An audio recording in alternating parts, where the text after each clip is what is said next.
Hello guys, Coach Cindy here. So i-share ko sa iyo. Nakita ko pala yung mga previous picture ko nung nasa Saudi pa ako kasi mostly sa mga invite natin sa ngayon ha, sa mga yung mga nagjo-join sa akin, mostly galing Middle East. So gusto ko po na i-share sa inyo na ito po, yan.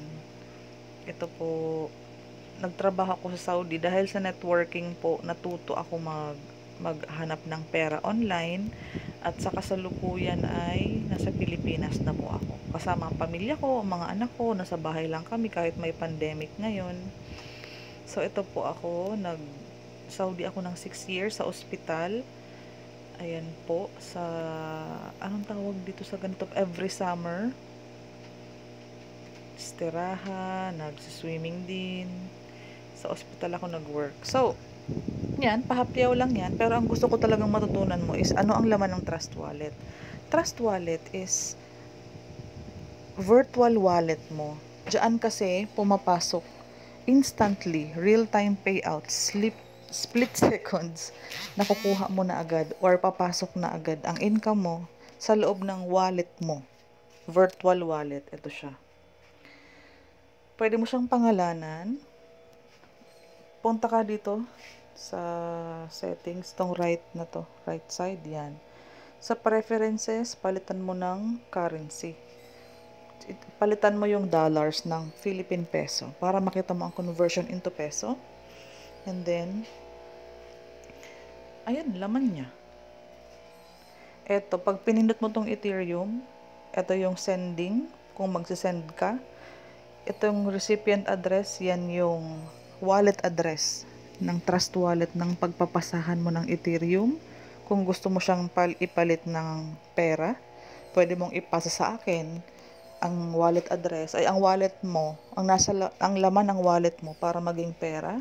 Itong amount ng Ethereum, kung magkano, pwede kang ano dyan, 0.01, lalabas sa baba ang conversion, 0.2, 0.3, lalabas ang conversion, okay? Yan yung sending. Kapag receiving naman, di ba, papasahan ka. Ito, gaya nito, receive. Ganyan, naka-receive ako. Ito. So, i-click mo yung receive, i-copy mo ito, wallet address. Yan yung wallet address mo. Para makopy mo, kailangan mo i-copy. And then, pwede mo siyang i-send sa kausap mo. Halimbawa, sa ganito, pwede mo siyang i-send, Control V, paste, ganyan. Yan yung sending. Okay, eto, balik tayo.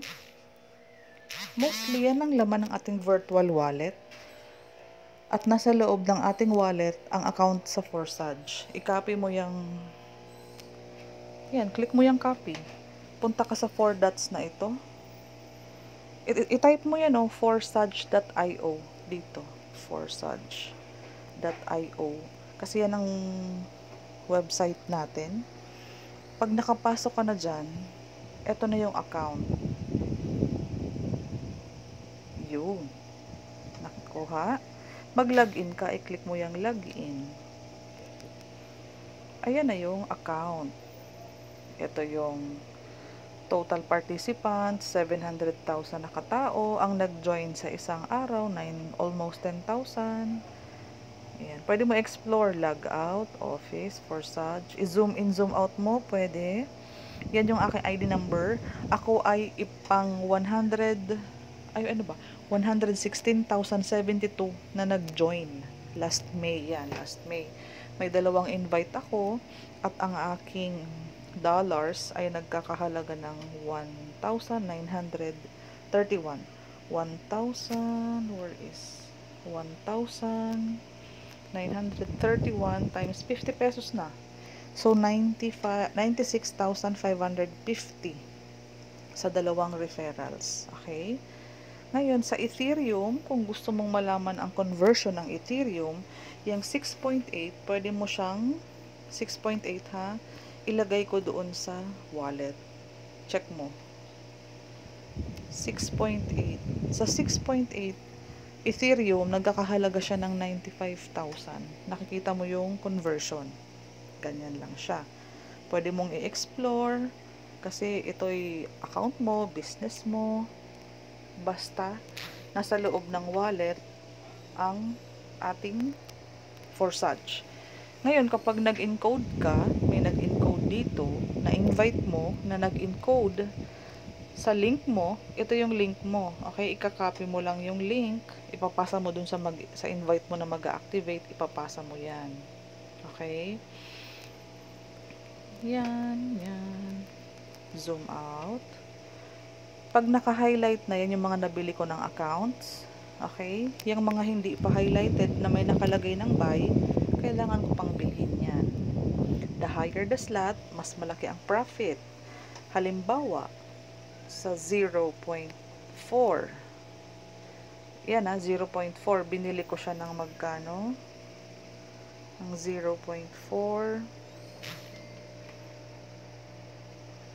Yan din ang income ko. Pag may nag-avail ng 0.4, 0.4 din ang income ko. Pag may nag-avail ng 0.0.05, yan din ang income ko. Pag may nag-avail ng 0.1, yan din ang income ko. Okay?